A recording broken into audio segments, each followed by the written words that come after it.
Welcome to I Can't Believe It's Not News with Beth and Elizabeth.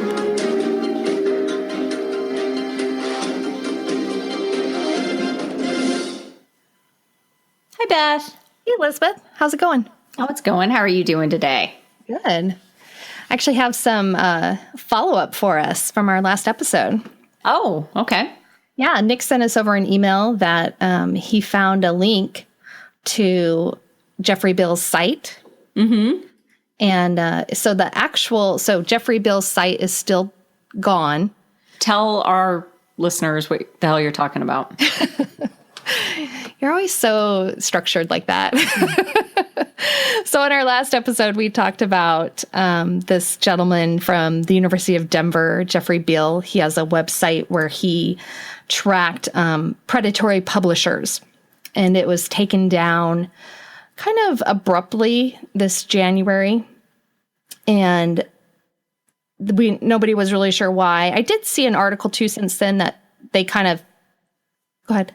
Oh, I was just going to say it's publishers of scholarly open access journals. Yes, not just like book publishers or whatever. Right. So I saw an article saying that they'd found out more information about why it was taken down, and basically he was just under intense pressure to take it down, especially from his employer. And but some people out there basically went and found the cache of it from the day before it was taken down and put it back up from that day. So it won't be updated going forward, but the list at the time that it was taken down is available online.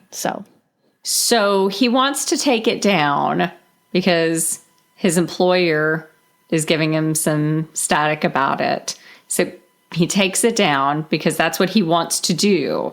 So people go online and resurrect it and publish it instead. So he's at his job, this thing that bothers his employer, right, and perhaps puts his career in jeopardy. He makes it go away, but we're going to bring it back, and it's still going to be out there making your employer really nervous. Well, but he's not the one publishing it anymore.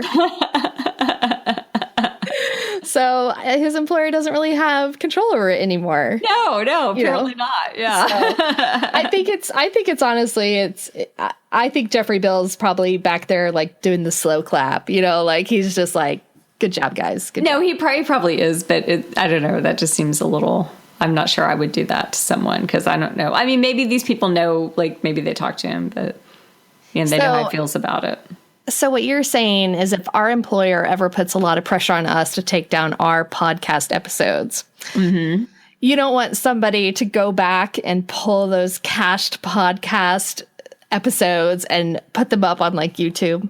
I would prefer it if they didn't, if that was my choice. I think they should. So Elizabeth said no on that. Yes. Yes, for people out there for the future who are going to do this in this weird situation. Right. But, yeah. Right. No, I just think, I don't think that Jeffrey Bill wanted to take it down. He was. I'm sure. I don't know. Yeah. I'm not going to get into He was forced. It sounds like, it was under intense pressure. So, I think it's a good service to people out there, and they can at least still check it from what was out. Yeah, for sure. For sure it is. So there you go. I also wanted to mention a friend of the pod, Manny Shevitz, has a new website. He's no longer with Modern Liberals, and he started a new website called The Progressive Frontier. Yeah. Yeah, and I like it. Have you checked it out? Yes, I have. Well, I've also followed it on Facebook. Yeah. I like it. It's, I think, actually an improved version of what he was doing before. So good job, Manny. Yay. We like it. Yay. So I feel like today's topic is really intense. Do you want to tell some jokes before we get started? I think we need to have at least one good chuckle. I feel like today's topic, there's not a lot to laugh about. It is pretty intense. Yeah. My husband and my son have been listening to the toddler channel with the music upstairs. And so it's like, we don't like do it through the radio. We do it through the cable, you know, with like the music channels. And so it's like this awful like setup that they have where they have like little factoids about musicians, but on the toddler channel, it's like baby raising, like tips and shitty jokes. Right. And so like my husband is always like, I don't know, like, what do you get when you cross a parrot and Godzilla? What? I don't know, but you better do what it says. And I'm like, wait, why? Like, because it's a parrot and it talks about like parrots, like, don't give you orders. Just, like asking for crackers and shit. I don't know. So I don't know. That's the only joke I can think of right now because I'm so fucking depressed because of the movie you made me watch. I can't even think of anything funny. It's just bad. All I can think of is the toddler channel shit. Well, I am the joke master at my house. We have young kids, and when you have young kids, the stupid jokes start. I mean, it's just mandatory. And they it's getting better as they're getting older, but they would make up these jokes, and they're just terrible jokes, and you have to laugh every time. And so I started getting really good at making up these jokes. And so Miranda and Jimmy both know that I make up these jokes. But I'll tell them a joke. It'll be like a new one. And Miranda always tries to figure it out. And I'm like, just say what? Like, I just want to tell you my punchline. And they're like always trying to figure it out. But I think the other night I was like, okay, what kind of ceilings do they have in movie theaters? You have to say what, Elizabeth? I did. I'm good. I didn't hear it. You're my God. I was going to say, you're my Godzilla parrot. I'm going to do what you tell me to. I'm just going to say what. Popcorn ceilings. Yeah, that's. And then I said, what kind of walls do they have in bars? Plastered walls. Oh. I am the queen of bad jokes. So there you go. There's a couple to get you started. Thanks, Your Highness. You're welcome. Okay, so why don't you tell everybody about this movie that I made you watch? Okay. Our listeners are going to be like, wow, that was a shitty segment. I hope we don't ever do that again. Either that or we're going to get requests for jokes. Oh, you're so positive. That's never going to happen. So the movie that we watched is called Nobody Speak. The, oh God, what is it? Something about the First Amendment. Trials of the Free Press, I think. Thank you. And it is about the Gawker and Hulk Hogan trial. So why did we watch this, Elizabeth? We talk about fake news. Why did we watch this?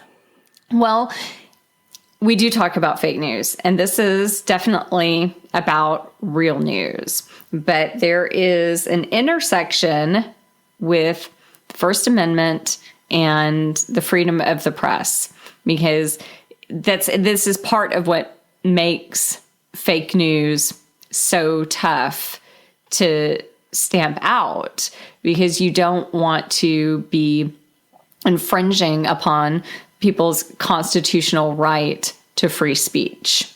Exactly. And that's why we do this podcast, because we, as just two people, can speak up and say, here's some tips, here's some things that you can look for, here's how to combat fake news. But what we don't want to do is like go to our lawmakers and say, you need to write some laws and regulations so that these people can't put out fake news because of that darn First Amendment. Yeah. Which also gives me the right to tell all the bad jokes that I want. Well, so, you can't yell fire in a crowded movie theater. No, you cannot. Unless there's actually a fire. There has to be a fire. Right. Yeah. There is limits. Now, if you set that fire, there are other issues there too. Correct. No fire setting as well. I think our listeners are probably good enough to know that, right? Like no fire setting. So, but let's talk about the premise. So the thing that happened. Okay, so tell me about that. So one day, Hulk Hogan and his bestie's wife got it on, and his bestie taped it. Yeah. His best friend, whose name is Bubba the Love Sponge. Of course. His thing was to watch his then wife have sex with other men, which included his best friend and best man at his wedding. Yeah. Hulk Hogan. Best man at his wedding. And just Bubba the Love Sponge seems like a horrible fucking person from this. And I don't know if Bubba is a character. He's a radio shock jock, I think, down in Florida. So I'm not sure if he's national or not. I never listened to him. I'm not big on like Howard Stern or those kind of people either. So probably just not somebody that I'd be listening to anyway. But sounds like he was really good friends with Hulk Hogan for quite a while. Well, and he's got the right to be an asshole on the radio. Sure does. Yep, he sure does. Yeah. So this sex tape eventually got released to Gawker. And Gawker received a portion of the tape, apparently. And they went through and they edited it down, and they basically made like a highlights video. It was about a minute long. And they released it. And they said, honestly, at first, it really didn't cause a big wave, right? But then they got sued for it by Hulk Hogan. So we both watched the documentary, and I want to kind of talk about our responses to it. But in order to help us out, we also have a Rolling Stone article called Nobody Speak Inside the Chilly New Free Press documentary. And I thought this article did actually a pretty good job of talking about what was in it. To walk through what happens in the documentary, it starts by telling you kind of about Gawker. And I don't know about you, but I was never a big Gawker fan. No, I wasn't either. My initial thoughts were that Gawker was like garbage, right? Yeah. Like I would see it come up or something and be like, whatever. I don't really care about celebrity gossip. It's not something that I read or, pay a lot of attention to. And that seemed like what it was, basically all that it was about. And whether this stuff is true or not, I don't care. I don't have time for that. I don't care what Paris Hilton is doing or anyone else. I don't care who Hulk Hogan is fucking with the tape on or off. I just am not bothered. Right. Exactly. And so that was kind of what I thought of Gawker. And so when this trial was going on, I'm sure I probably knew about it, but it was probably something that I wouldn't even have clicked on or given it a second thought, because it's two things that I don't care about, Gawker and Hulk Hogan. But I never really thought about there's a third thing that I care a lot about, and that's the freedom of the press and the First Amendment. And it never really dawned on me that this is really consequential, and it's not about these two things that I don't care about. It's about a much bigger thing. Exactly. And I know going into, I remember in the back of my head, thinking, hearing about this lawsuit going on. And I was thinking, good. I hope, I don't like it when sex tapes get published. I don't think that that's the right way for our society to go. And so I was more looking at it from the kind of the smut view, and when I went in to watch this documentary the first time, I was thinking, I'm probably going to come out on the side of Hulk Hogan because I don't agree with sex tapes being released to the public. I just don't. I think it's gross. and it's weird. And, you know, then I start watching this documentary, right? And you start to hear about Nick Denton, who was the owner of Gawker and, or the co-founder. And he started explaining what Gawker did. And I was like, oh, okay. So here's what they did. Their goal was to publish the stories that didn't get published, the stories that got told between the journalists themselves. And this was, basically he wanted to be the publisher who always put the story first and recognizes that the truth can be ugly. And he said, I want to write true things about ugly people. Basically, they were like, it sounds to me like, okay, so they've been journalists for a long time. And they were seeing all this stuff going on behind the scenes that wasn't getting published. And it was really starting to piss them off. Like, they were like, here's the real stories, but our publishers won't back us on publishing it because it'll offend this person, or because the relationship. Yeah, like it'll burn this bridge, or this person will pull funding or whatever. And so truth was still kind of getting swept under the rug. And they said, you know what? No, like, we're going to publish it no matter what. We don't care. We're going to tell the truth no matter what. So I was kind of surprised that I was like, go Gawker, Well, and I always kind of figured, well, if it's celebrity gossip, then it's lies, right? Like, I think like National Enquirer, I kind of think of it as sort of like that type of thing. And so I never really thought of them as a site that stuck it to bad people who do bad things. And they're saying they're reporting the truth. And so, I mean, I'm going to just take them at their word on that. I'm not going to go and into some internet archive and start fact checking stuff, but I see it definitely from a different perspective for sure. Yeah. And they were talking about how they did articles on like Tom Cruise and his Scientology crazy, Bill O'Reilly, and how they got a lot of pushback about that, the Guccifer and Cosby, and how they were some of the first people to do articles on those folks. And so that was really interesting. I learned a lot. Yeah, I did too. And I definitely kind of realized that Gawker, when it was available, wasn't fake news. Yes. There was definitely maybe some things that reported that I wouldn't have appreciated, like this whole Hogan tape, but they never reported fake news. So, and when you came to me and you were telling me about this documentary, and I knew more about it going into it than you did, because I knew about Peter Thiel and how he was actually the driving force in this whole lawsuit. But there's also another level that I didn't know about. I thought it had been presented to me from the media that it was a revenge against Gawker for outing him as gay. So back up and tell everybody about that. So what are you talking about?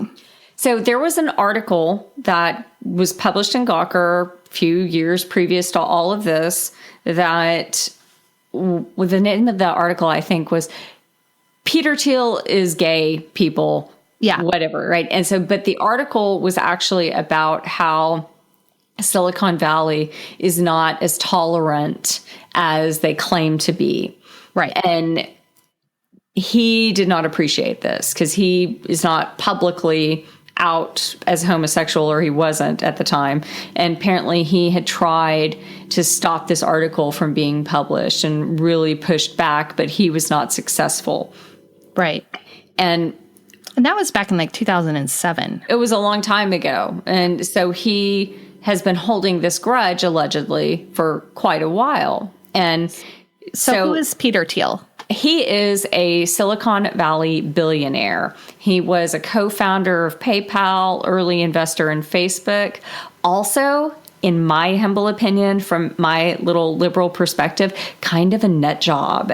He is kind of a nut job. It was funny because watching the documentary at first, when they first start talking about Peter Thiel, they really go slow with it on him. Because at first I was like, oh, okay, whatever, billionaire, PayPal, whatever. And then you're like, oh. And then you're like, oh. And then you're like, oh.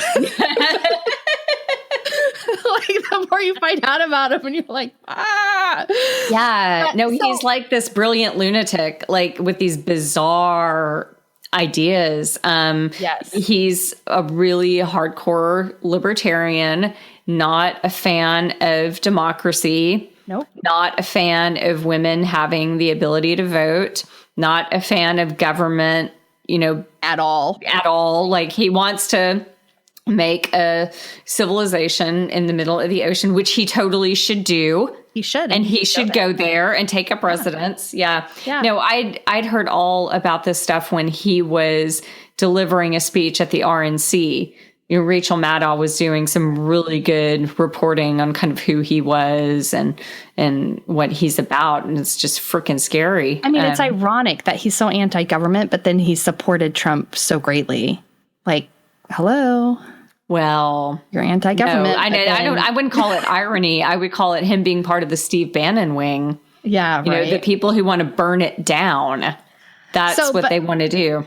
So anyway. Why are we talking about Peter Thiel though? How is he involved? Well, because he's financing this whole thing, this whole case against Gawker. Hulk Hogan is his pawn. And Hulk Hogan, we don't even think knew. Like, it wasn't even like he called up Peter Thiel and said, "Hey, can you help me?" Yeah. It was like Peter Thiel in the background hooked up with like Hogan's lawyer, and then they got so, and then we don't want to take away, we don't want to like tell the whole story, because the courtroom drama and how things play out is really interesting. And from the hindsight, looking back on it, you can see the chess game that Thiel is playing, and we really recommend that you just watch it and you kind of see it unfold. We don't want to get into too much to it, but anyway, so where I was saying though is when I heard about what went on with this and with Gawker, I thought, well, that's kind of fucked up that this billionaire is able to bring down this news outlet, but I don't think it's cool that you out people. Mm-hmm. Right. So I kind of felt a little bit like it was a personal thing that shouldn't be a matter of news. But then, of course, the documentary goes into like, well, maybe that's not the real reason. Yeah, exactly. Maybe that's only part of it, so. Gawker themselves have another theory that it wasn't that outing, but it was possibly that and some more things that they have reported on that he didn't like. Yeah. And, it seems like it's probably very possible. Mm-hmm. It's probably a combination. But then another really interesting turn that the documentary takes is when it goes to Nevada and starts talking about Sheldon Adelson. Mm-hmm. And so he's another billionaire, casino mogul, and he covertly bought the Las Vegas Review-Journal back in 2015. Yeah. And the reporters at the Las Vegas Review-Journal were like, who's buying us? They wanted to know. And this like front man that they sent to tell them about the buyout was like the quintessential goon. Yeah. Hired goon. And they were like asking these questions, and they're like, he said like, basically like, I don't know, you just need to do your jobs. And they're like, we're reporters, dumbass. Like, this is what we do.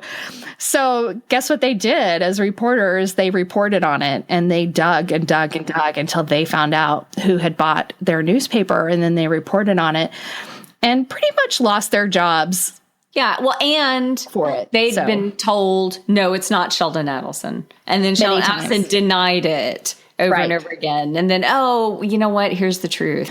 So I think one of the things that this documentary is talking about and is kind of calling out is that when you have billionaires who can either fund a news organization so that it will say what it wants it to say, like the fears that the Las Vegas, Review staff had about Sheldon Adelson. Right. And in the other case where you have Peter Thiel, who's able to fund lawsuits to take down a news organization, it makes me think of like Breitbart, where they've lost 90% of their advertisers between April to June, but they're still going, and I feel like there's a lot of money behind Breitbart. Right. And like the Mercer family. Yeah. Mm-hmm. And I feel like it can just keep going. It doesn't matter if they have any advertisers. I think the advertising for them is just the icing on the cake that they get to make money while being assholes. But they would do it anyway. Well, so I was talking to my husband the other day, and he was saying something, I forget. It was something that like Warren Buffett was doing or Jeff Bezos was doing that was like nice, right? Bill Gates, someone like that. And, and it was like, oh, wow, good for them. It was something that was going to be really good for society. I wish I could remember what this thing was. And then it just occurred to me like, fuck, it is increasingly feeling like we live in oligarchy and we are subject to the whims of the billionaire class. And they're the ones who are really in charge. And the best that we can do is hope that they are benevolent overlords. Right. That they're the good ones. Yeah, like seriously, like, you the Peter Thiel and, whatever, you're like, oh man, but then, Jeff Bezos has the Washington Post. You're like, yay, like, it's too much. We have a republic because we don't want to be like that. We didn't want to be subject to the whims of kings. That's why we founded this country. And we're just going towards giving these people too much power. Yeah, it's well, and then there's nut jobs. Like I look at the Warren Buffetts and the Bill Gates, who aren't perfect people, obviously, right? But generally decent, or not like this Peter Thiel, who doesn't like democracy, right? And I look at that and say, oh, yay, we need more philanthropy, more people who have real values. We're trying to make the world better. But then there's another segment of the population who looks at the Peter Thiels and other billionaires like him and like, oh yeah, we need more libertarian values.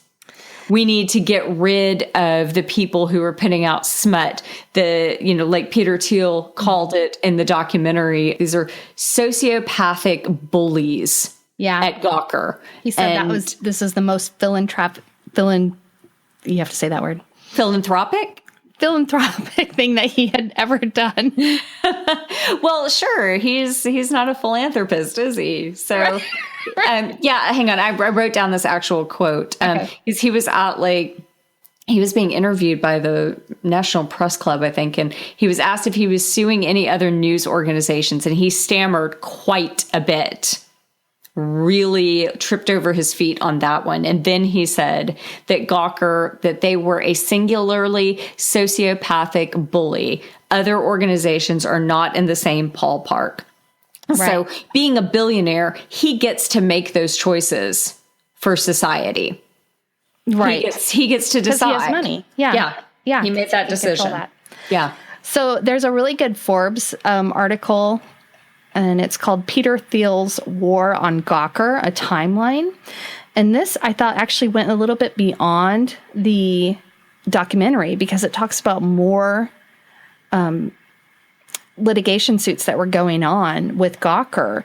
And it doesn't really say it, but it's kind of like, hey, Peter Thiel was probably doing all of these. Mm-hmm. So it goes through like... let's see here. So that's the Hulk Hogan line. So this lawyer, Charles Harder, he was involved in every single suit against Gawker. Basically, it was his firm's bread and butter to just sue Gawker. And so he had come on board with Hulk Hogan's lawyer and to do this litigation. And then there was another one. Let's see here. There's this guy who claimed that he invented email. And he's married to Fran Drescher, which it kind of just made me laugh. He claims he invented email.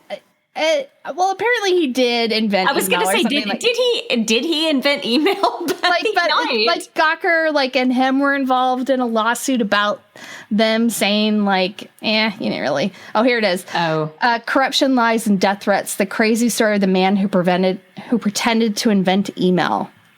So he filed a lawsuit with this guy, Shiva. I can't say that last name.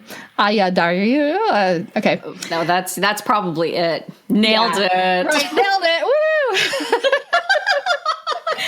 He alleged that the website defamed him when journalist Sam Biddle wrote an article in 2012 for a Gawker-owned site challenging his claims that he invented email. And so it says in the suit, this guy, an MIT graduate, married to the actress Fran Drescher, sings $35 million in damages.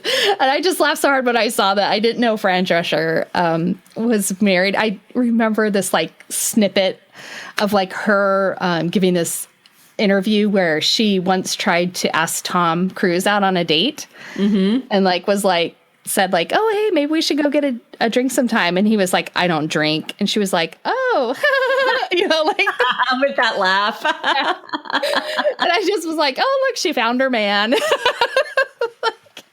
Oh, she's like legit though. She's like a UN spokesperson or something. Wow. She does all kinds of really good stuff. Yeah, no, you should Google her and look what she's been up to. She's quite the philanthropist and maybe working very hard for. Yeah.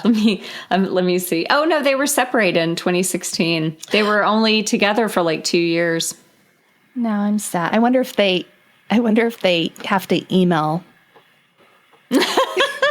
She will only Facebook message him when they have to talk. How terrible is that? Like if your ex-husband invented email and every time you send an email, you're like, a little asshole. Anyway, there is a bunch. There was probably like 6 or 7 lawsuits going on at the same time. And Peter Thiel has said that he spent about $10 million on lawsuits against Gawker, like just for the hell of it. Like he's not getting any financial gain. The only thing that he is getting out of it is satisfaction. Well, there was a lawyer on this documentary. I have a little quote from him that I just thought this quote was so good. It says, the reason to save Gawker is not because it's worth saving. It's because we don't pick and choose what publications are permissible. Because once we do that, it empowers the government to limit speech in a way that should be impossible. Exactly. And that kind of brings it back to the fake news. Right. I also want to mention that in the documentary, they make a little note about how Peter Thiel has funded other things, including James O'Keefe making kitty corn videos. Oh my God. I had lost my mind. Idea. Yes.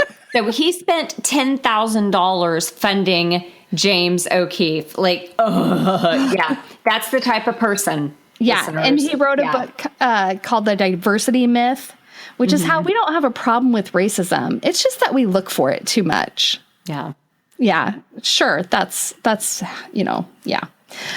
Yeah, definitely. So what's happened after this litigation went through? Because basically the judge ruled in Hulk Hogan's favor, and this is like a big deal. Let's talk about that judge real quick. Okay, go for that it. Judge was the lawyer for Terry Schiavo's parents. Yes. And in case you don't remember, Terry Schiavo was that poor young lady in Florida who was in a persistent vegetative state and needed to have, I think, like she needed to have nutrients given to her, and she just laid there. She didn't do anything. And her husband wanted to get on with his life, and he wanted to end her suffering. She'd been this way for a really long time. The GOP and the religious right got heavily involved, and it was just this national thing.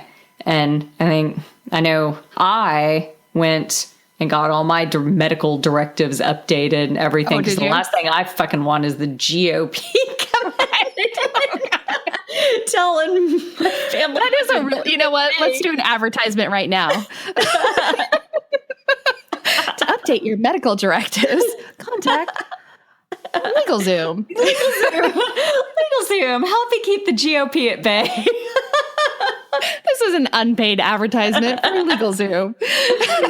I actually really like LegalZoom. Nice. I do all my paperwork on there. That's where I do update them. If we ever get a sponsor, we're going to contact them. We're going to be like, look, come on. Okay.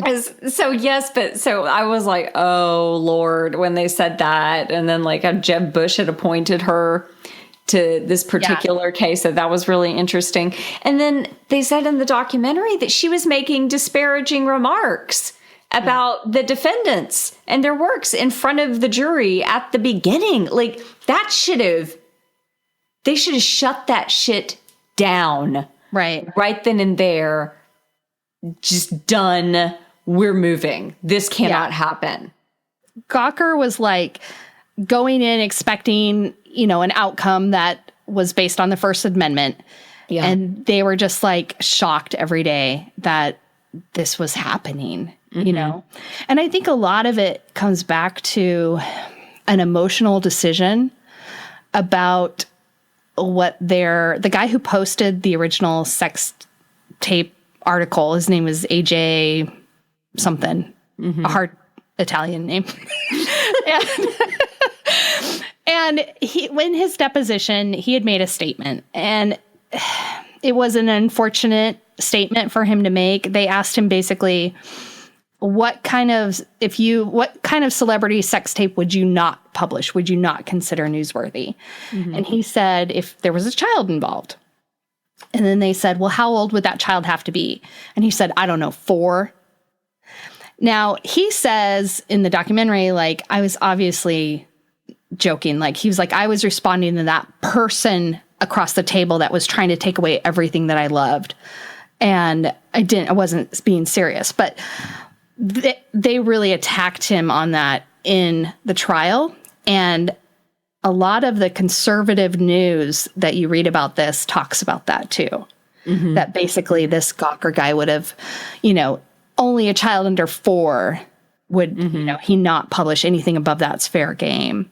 Yeah. And I think that honestly, that statement probably definitely didn't help. Yeah, probably didn't help. Not a whole lot. Yeah. And some people just really latched onto that one, and I can see why, like, on the face value of it, it's very disconcerting to hear that like, okay, you'd be okay with a 5-year-old then, and like, no, he wouldn't, Yeah. So let's talk about what has come out of this first decision that kind of goes against the First Amendment. And one of the stories I pulled up is by the Washington Post. It's called That R. Kelly Cult Story Almost Never Ran. Thank Hulk Hogan for that. So, Elizabeth, I know you're a big R. Kelly fan. I know how much you like songs about penises.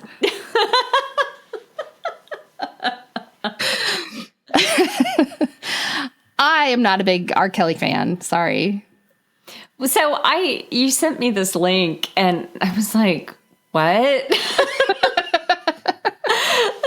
So, and in case you're like me and you've never heard the words R. Kelly cult story in that order, in the same sentence together.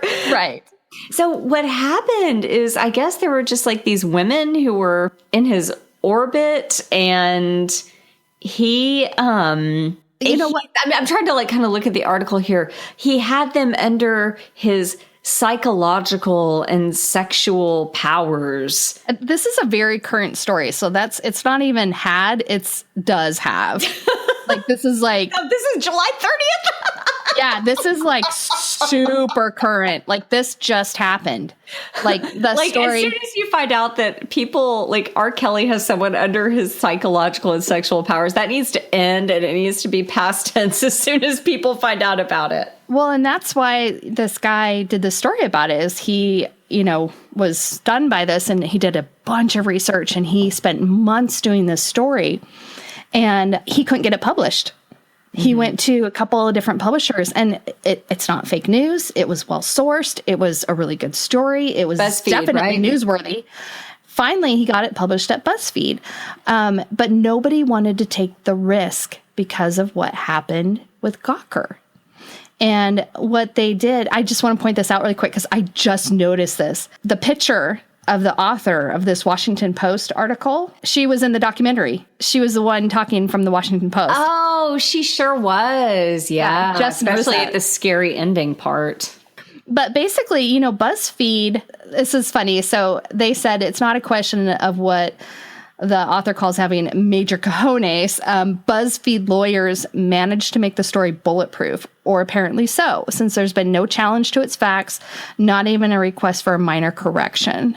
Mm-hmm. So there's a lot of uncertainty and fear out there post-Gawker, BuzzFeed Assistant General Counsel said.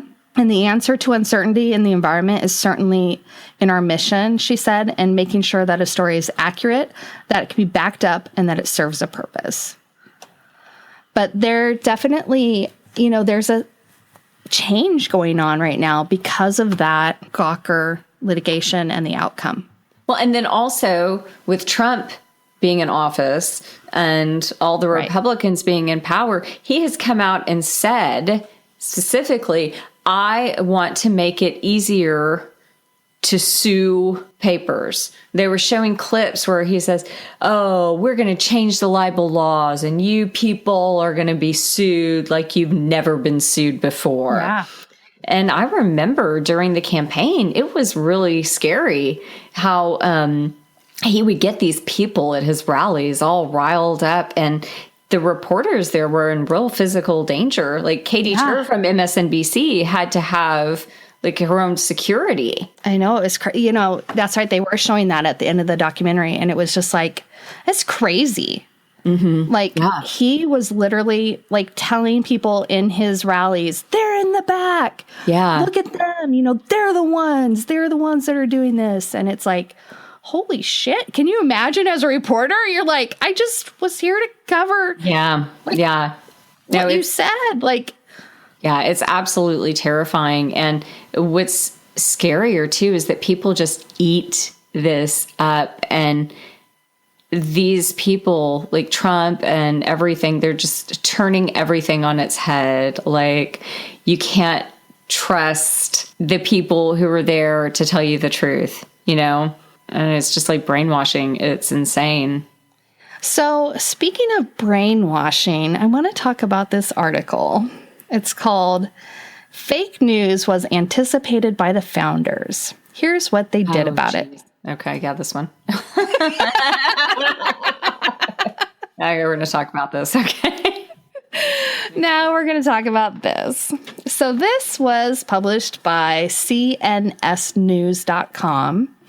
which was formerly known as Cybercast News Service. It was published... That's an awesome name.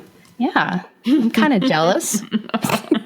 It was published on January 3rd of 2017. I think that date is pretty... I think that's important about this article. Because what happened a couple weeks after that? Do you remember something big happened? I don't remember a lot. On January 20th. I blocked most of that time.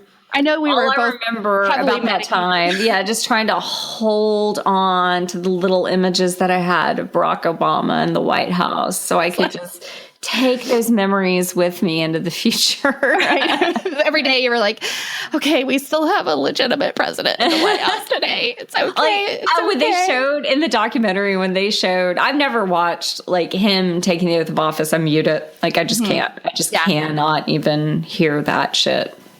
Anyway, go on. Okay. Well, actually, it's funny you say that because same way, have a really hard time with it. But I noticed when they were doing the inauguration and they say his name, I never knew that his middle name was John. So it's Donald John. And then I was like, he's Don Juan. I kind of think that's a better nickname for him. He's the Don Juan president. Well, he is a sexual predator. See? I mean, it's kind of... I just started laughing so hard. I'd never heard his middle name before. I just have always heard Donald J. Trump. Mm-hmm. I'd never heard Donald John Trump. And I was like, oh. No, it doesn't roll off the tongue. I like DJT. Yeah. Anyway. Okay, so this was published... the author was Jarrett Stepman, and he is an editor for The Daily Signal. So the Daily Signal originally published this article, and then CNS News picked it up and republished it. So these two websites, I bet they're BFFs. One, the Daily Signal, is a conservative news website founded in June of 2014, and it's published by the Heritage Foundation. Oh, surprise, surprise. Surprise, surprise. The CNSnews.com is a politically conservative American news and commentary website founded by L. Brent Bozell III, who founded the Media Research Center. If there was ever a fancy, conservative, monocle wearing, yes, cigar smoking, Bentley driving, Grey Poupon eating name, that's it right there. That is it right there. So the Heritage Foundation and the Media Research Center, they're sharing some resources here. Mm-hmm. Isn't that nice? So they both have a right bias. They both have pretty mixed reporting, according to mediabiasfactcheck.com. I ran the URL through Authstar, and this made me laugh. It called it a low integrity content article. I was like, yeah, okay. Tell our listeners what Authstar is. So Authstar is a site where you can copy and paste an article link into, and it will basically analyze the article for you and tell you a little bit about it. It might tell you about the domain, the author, and it will tell you whether or not the title is biased in one way or another. It's just kind of a little tool that I use sometimes. Mm-hmm. I also checked PolitiFact and just kind of ran both their names. I did find a statement that CNS News had said that they found fault, and it just kind of hit home for me because it was actually about Oregon. Mm-hmm. So it was about Oregon allowing 15-year-olds to have the right to be sterilized. And basically they found that, like, when Obamacare came into effect, it allowed birth control to be provided for free, which includes sterilization. And in Oregon, you can make medical decisions legally when you're 15. So thus this headline, 15-year-olds in Oregon are going to get sterilized. So I live in Oregon. I'm not sterilized, but I'm also not 15. You passed that prime window. I've passed that prime. I don't know about 16-year-olds. They know. No, they found that basically, like, it's not happening. Obviously, that's obviously. Yeah. So anyway, this article I thought was really important. And the reason that I felt like the date was important was because this article is basically saying, hey guys, you know what? Don't be so concerned about fake news. It's fine. It's been around for a really long time, and everything's going to be okay. It's like a very like petting the dog on the head propaganda. It's okay. It's okay. Just roll over. Let me rub your belly. Come on. So the headline is fake news was anticipated by the founders. Here's what they did about it. It starts out, following the presidential election, numerous stories surfaced about how fake news, quote unquote, influenced the results. This prompted a reaction from the media and a concerted effort by the social media giant Facebook to crack down on the phenomenon, announcing that it would, in part by using liberal fact checkers to distinguish between the quote-unquote real from the quote-unquote fake news. And then he goes on to say that the American media landscape is in a constant state of change over 2 centuries, which is a true statement. That the spread of hyper-partisan, scurrilous, and even phony news stories has more in common than uncommon throughout the history of the Republic. So like you were saying, like, oh, it's been around for forever. But I love this quote. I love this. Ultimately, despite the increasingly Wild West state of journalism, Americans have been better at finding the truth than less free societies. Okay, number one, no, clearly not. Like, Americans are not using critical thinking. They are lapping this fake shit up. And it's always the conservative way to, we're so free here. Beth. We are better off here than third world countries. Yeah, but it's true. We're better than third world country. That's all. That's the only place we need to go. That's all we need to shoot for. Like those Europeans, they're just not as free, Beth. And like when I go and I take like a little vacation in Canada, just as soon as I cross the border, I can feel it. I'm just not as free as I was. And I don't know if you know this, but bald eagles won't fly past the border. Did you know that? I didn't know that. It's true. It's totally true. Is that true? Are they scared of the maple syrup? It's just not as free, and they know it. They can smell it in the air. Cold there? Yeah, this is a theme from some articles I've read in the past where it's like, you know what, honey, you've got it better than third world countries, so that's all you need to aim for. Don't you worry about, a democracy that works. You just sit back and enjoy what you have. But this is what he's saying, though. Yes. You should be free to be able to read fake news so that you can, I don't know, like make your decisions. That's really what this is saying. Like, we're free. So, if you start regulating what people can put out there calling facts, then you're infringing upon freedom. Right. And he's saying that the response to fake news is an overreaction. He actually says that the overreaction and response, potentially damaging both the right to free speech and a culture that supports it, may be more dangerous to a free society. And then he goes in to talk about what things were like back when the four founders wrote, our laws, our Constitution.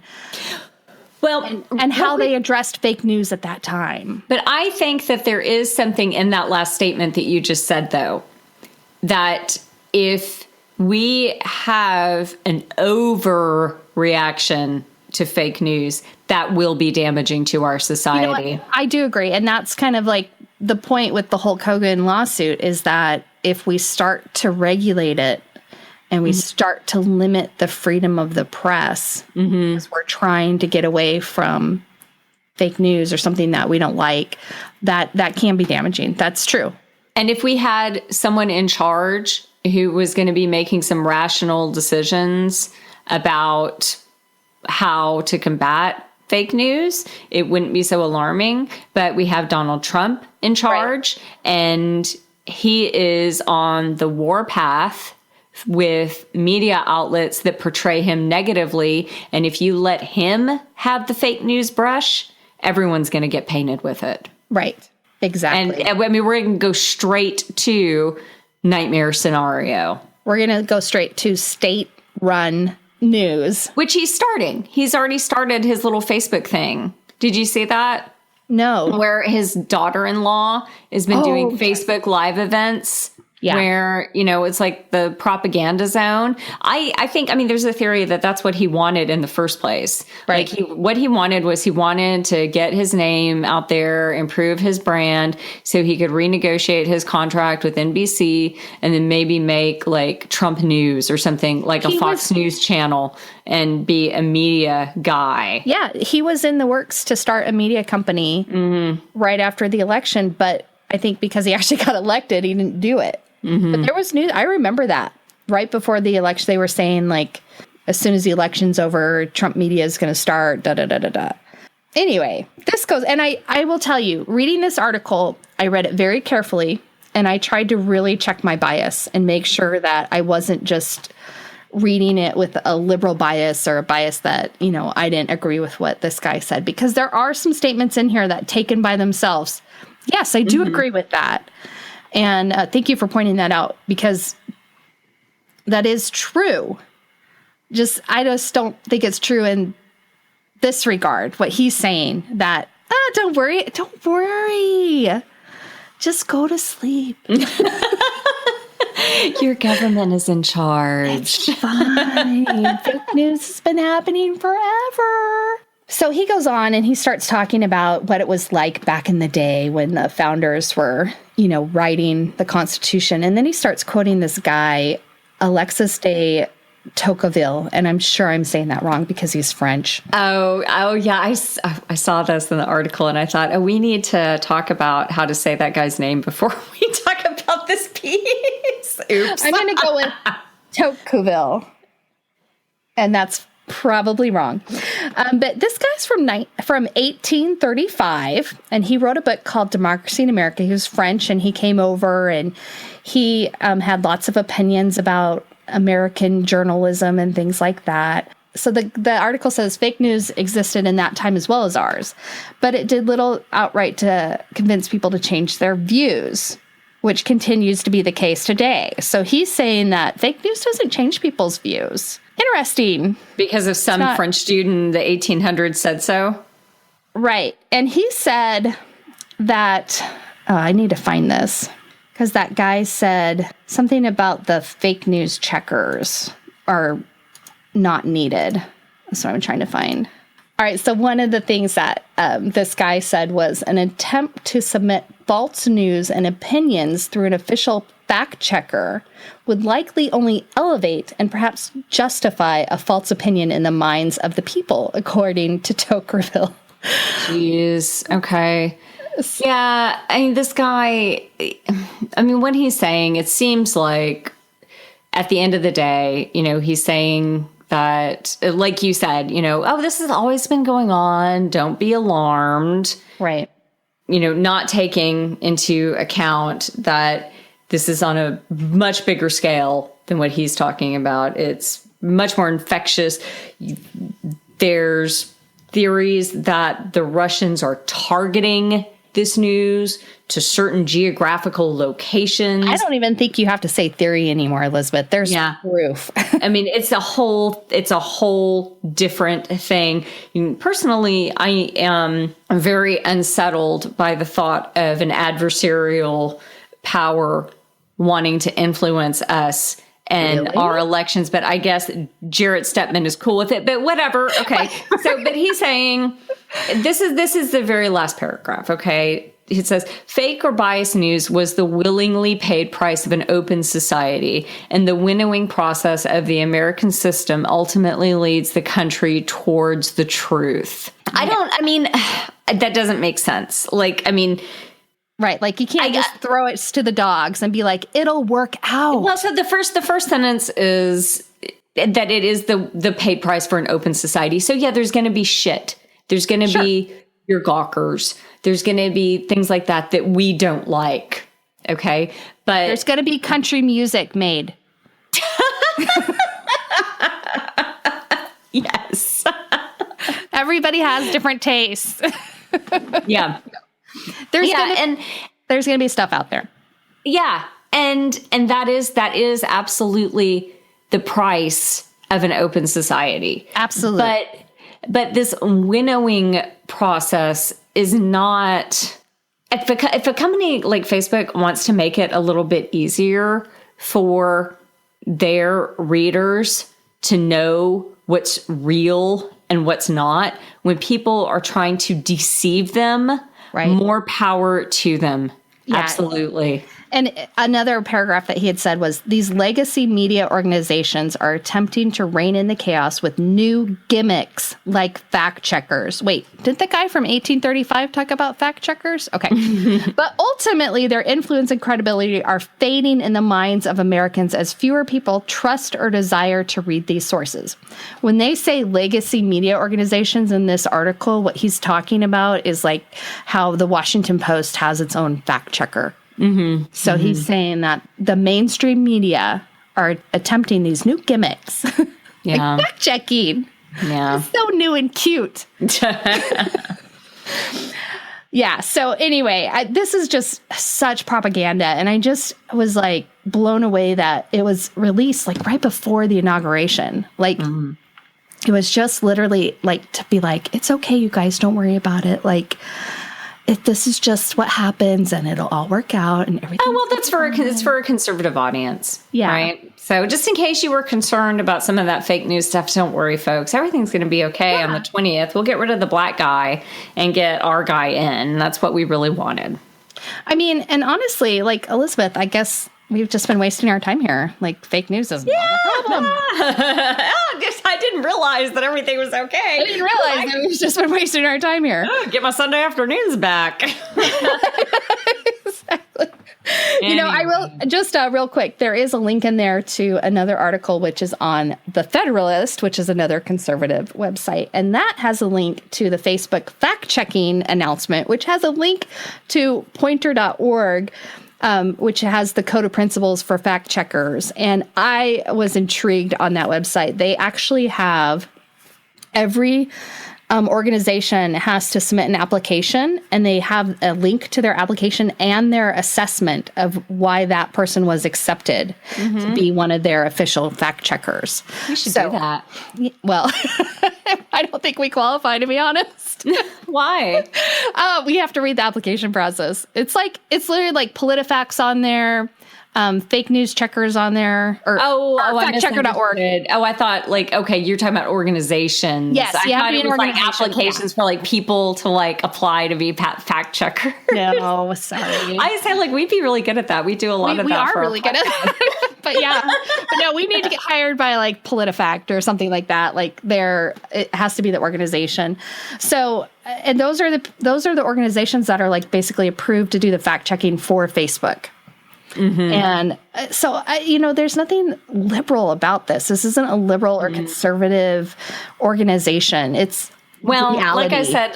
Like I said last time, reality does tend to be a little bit liberal. And so that's why people like this don't like it. So, right. Well, there you go. There you go. I spent the whole week trying to remember the name of this documentary because it's Nobody Speak. And I kept thinking, don't speak. I know just what you're thinking. You're thinking about Hulk Hogan and next tape. I was like, I know it's not don't speak. Gwen Stefani, get out of my head. Like, that's not what I'm looking for. It took me like 8 times or 5. I was finally like, it's Nobody Speaks. Nobody speak. So I just went onto Netflix and just typed in Hulk Hogan. Oh, damn it. Why didn't you tell me that a week ago? That's so much easier. Anyway. We will put the link on the episode guide. And it's on Netflix, so you do have to have Netflix. And I will say, we do create episode guides, and you guys can use them to follow along with the episodes, like to get the links of things that we're talking about. Literally nobody uses them, and I get a little distressed because I actually spend a little bit of time making them. So I could make them better. Yeah. Well, tell them about our Patreon. Oh, yeah. So we're officially asking for money now. Yay! Yeah. Give us money. Yeah. No, it was always implied before that we just want money, but now we have a way. No, seriously, we have some cool stuff. Let's tell them what's on Patreon. So what is Patreon? Let's tell them that first. Well, Patreon is a website that you can go to and become a patron of the show.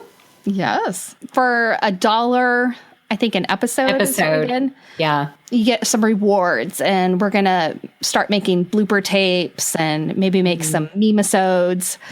Okay, so at the $1 an episode level, you are a supporter of the pod, and you receive a big thank you on the show, and you get access to the patron-only content. That content will include fake meme analysis episodes and blooper reels. So we've been kind of saving our cutting room floor bits that are kind of funny. We have bloopers? Oh, we've been saving it, Beth. So it'll be a little bit for us to put something together, but we don't mess up that much. Oh, right? No. Never. At the $5 level, it's the friend of the pod level. And so you get the prior rewards, plus you get to control the content of the patron-only shows. You can submit fake memes, and we will review them like the dancing monkeys that we are.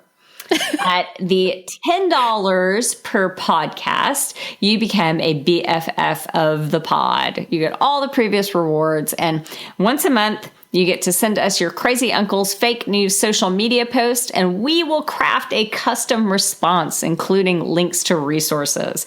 So if you're looking for like how to reply to this crazy ass shit, we will help you out with that and do all that annoying research for you. And if the story is good, we might even talk about it in an episode. And at that level, you also get the ability to submit fake news related questions that we might answer during the show. So go on over to patreon.com. Check us out. I can't believe it's not news.